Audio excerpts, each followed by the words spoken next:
A drunk 4-year-old is accused of stealing Christmas presents from his neighbors, and there's a lot more to this bizarre story. Good evening. Thanks for joining us. It may be one of the strangest stories we've ever reported to you. Now, it all begins at a house in Middle Valley where a child escapes his home in the middle of the night. News Channel 9's Karen Zaklak sat down with the child's mother today to hear how this all happened. Karen.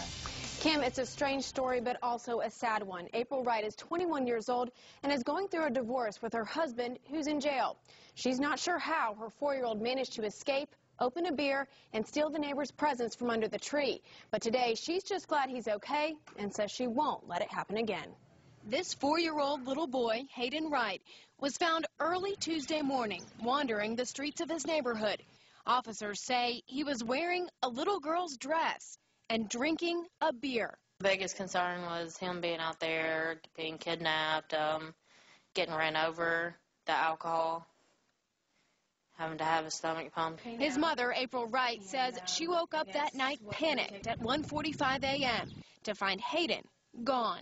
Wright says they put safety devices on all the doorknobs to make sure the kids couldn't get out, but Hayden was somehow able to break this whole thing off the doorknob and then get out into the street. Once he escaped, Wright says her 4-year-old followed his father's footsteps and was found here on Blue Spruce Drive drinking alcohol. He runs away trying to find his father.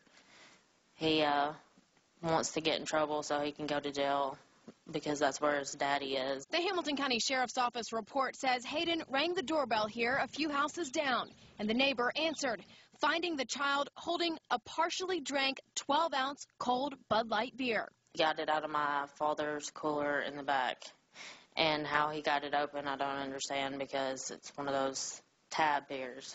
But it doesn't stop there. The report says Hayden then snuck into a neighbor's house through an unlocked front door and stole 5 wrapped Christmas gifts, one of which was a girl's brown dress, which Hayden was wearing when police found him. Going to the neighbor's house and taking their presents. It's very embarrassing. Wright admits she was not just embarrassed, but scared, and rushed to the hospital that night with Hayden, who's now fine. Today, she says she tries to be a good mother and loves her son, but now feels like a failure. Kids do things like this, and, I mean, it's out of your control. You can only do the best you can as a mother. I mean, everybody makes a mistake. It was an honest mistake. Wright did meet with Child Protective Services today, who told her she will get to keep custody of Hayden. We did get a hold of the owner of the house where the presents were stolen on the phone, but she said she didn't want to comment. Kim. Karen, thank you.